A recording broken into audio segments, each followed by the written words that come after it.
Olá, amigos da Rádio Caminho da Paz. Aqui é a Adriana e vamos iniciar mais um programa Leituras que Iluminam, trazendo para vocês a indicação de uma obra psicografada por Chico Xavier, editada pelo Espírito Emmanuel. Publicado em 1939 pela FEB, o livro de hoje é A Caminho da Luz, com seus 25 capítulos, que abordam a história da civilização à luz do Espiritismo, sendo mais uma grande obra que a espiritualidade nos presenteou e que traz na essência o Evangelho de Jesus. A resenha deste livro não substitui a leitura dele, e sim tem como intuito incentivar a sua leitura. Quantos de nós já ouvimos ou até falamos, o mundo parece que está cada vez pior. No entanto, não existe retrocesso. Podemos até ficar estagnados, mas o progresso é lei divina. E lendo esta obra, compreendemos que tudo na evolução faz parte dessas leis e tem movimentos cíclicos, deixando bem claro que estamos num período coletivo da ceifa.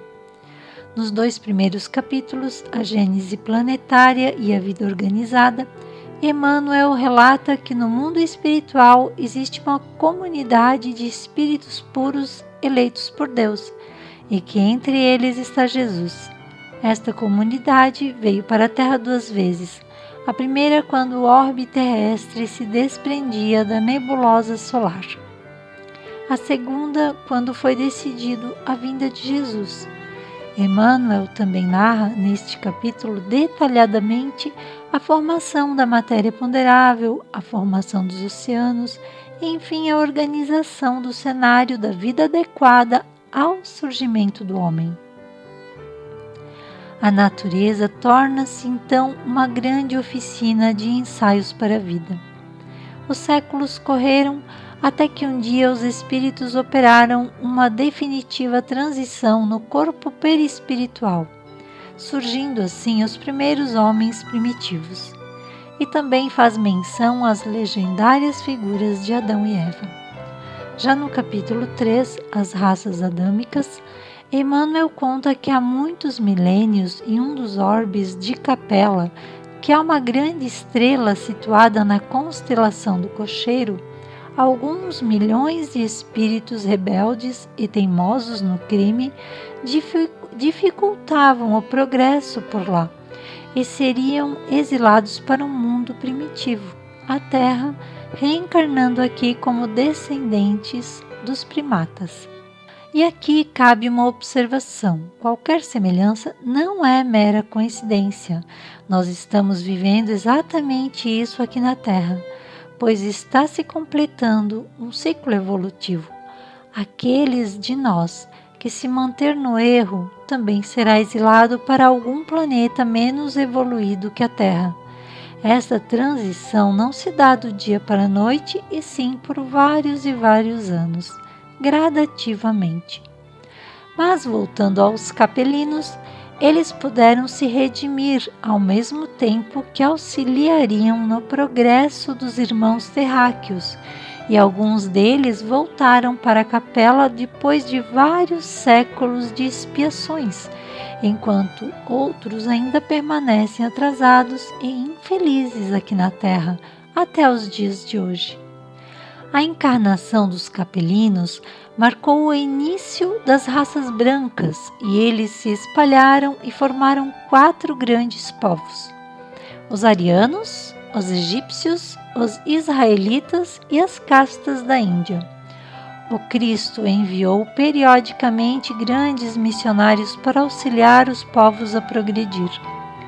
Agora vamos comentar muito resumidamente cada um desses povos. A civilização egípcia, com a sua ciência secreta, o politeísmo, o culto da morte, as pirâmides e a redenção, como cita no livro. A maioria regressa então ao sistema de capela, onde os corações se reconfortam nos sagrados reencontros das suas afeições mais santas e mais puras. Descreve também a organização hindu no capítulo Índia, suas castas, os párias e mesmo com tantos conhecimentos acerca da reencarnação e grandes missionários enviados de Jesus como Krishna e Buda, não conseguiram ainda eliminar esses absurdos sociais. E quanto aos povos arianos, eles precisaram de mais tempo para se definir.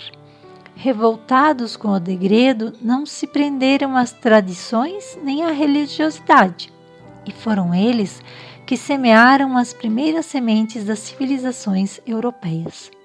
Enquanto o povo hindu, embora com tradições de espiritualidade, deixaram crescer no coração o espinho do orgulho, que foi o motivo do seu exílio na Terra, as famílias arianas da Europa, mesmo revoltadas e endurecidas, confraternizaram com o selvagem e nisso reside a sua maior virtude.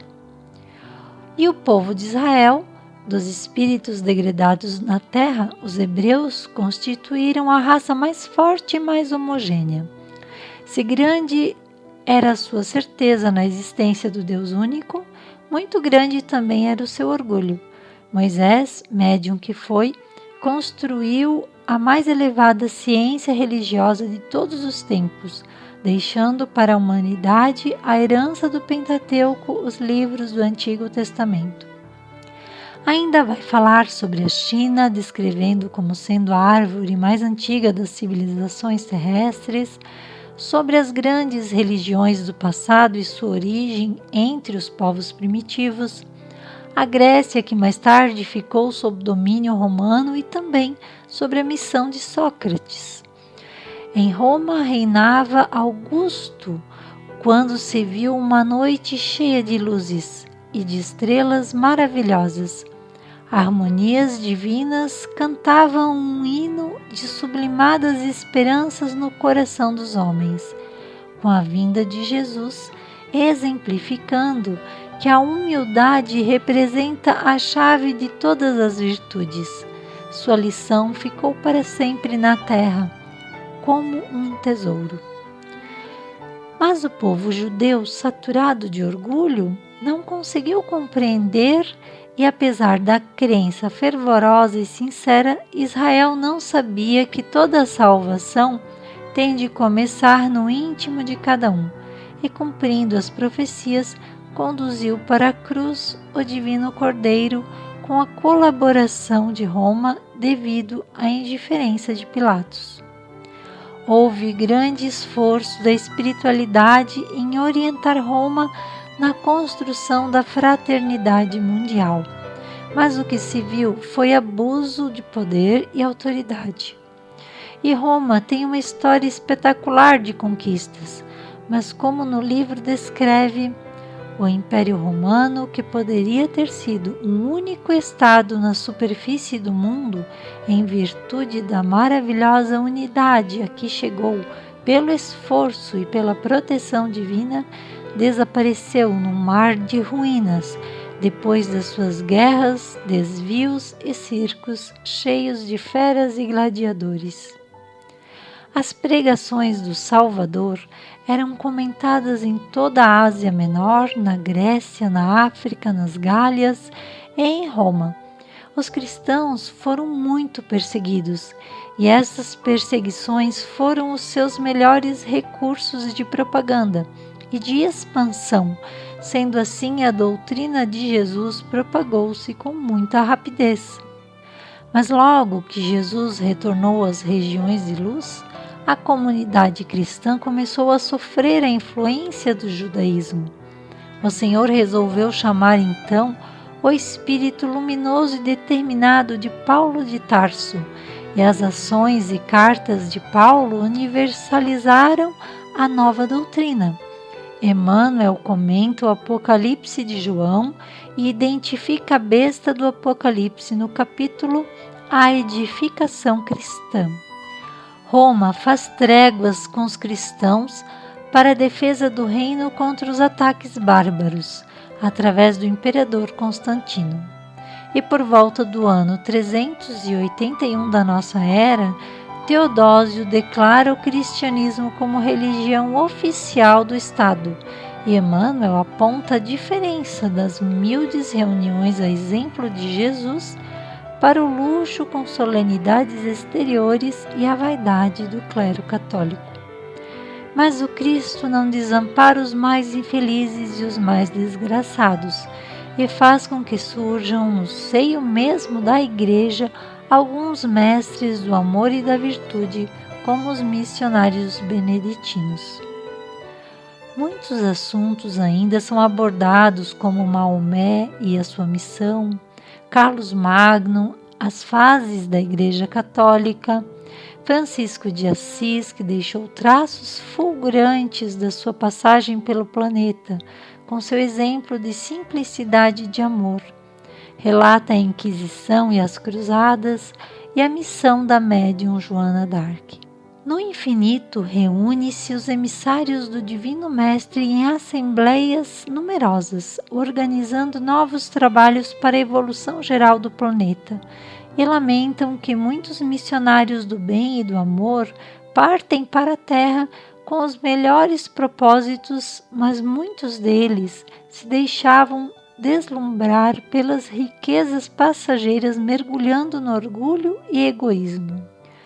No século XVI, a América é descoberta e destinada por Jesus a grandes projetos.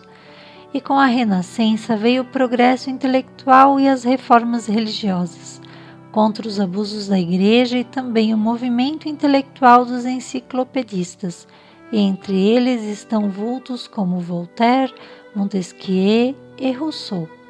O capítulo 22 é sobre a Revolução Francesa e mostra como o humilde soldado Napoleão Bonaparte, destinado a uma grande tarefa, não tem sucesso na sua missão, tomado pela vaidade e ambição.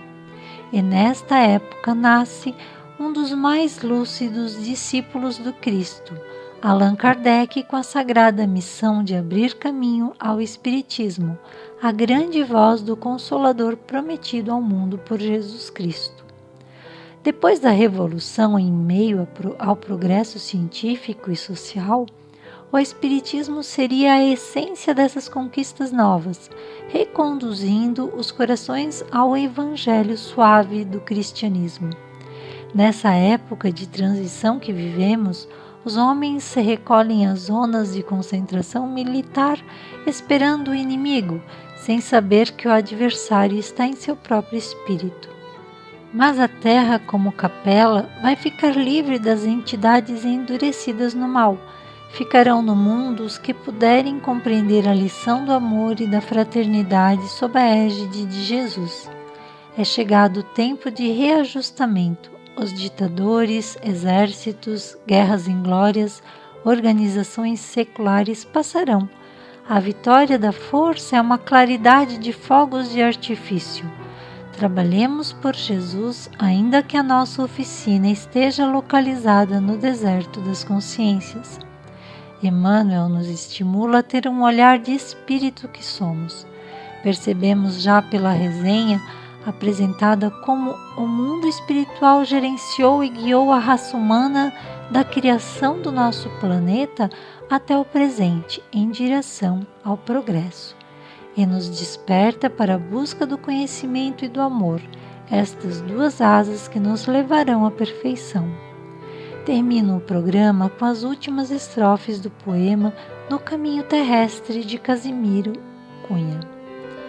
Se queres felicidade na terra e no mais além, não te afastes do serviço, espera fazendo bem. Deus é Pai justo e perfeito, dá tudo e nada retém. Se anseias vida mais alta, espera fazendo bem. Que Deus vos guie e abençoe, conservando a tranquilidade sagrada dos lares e dos corações.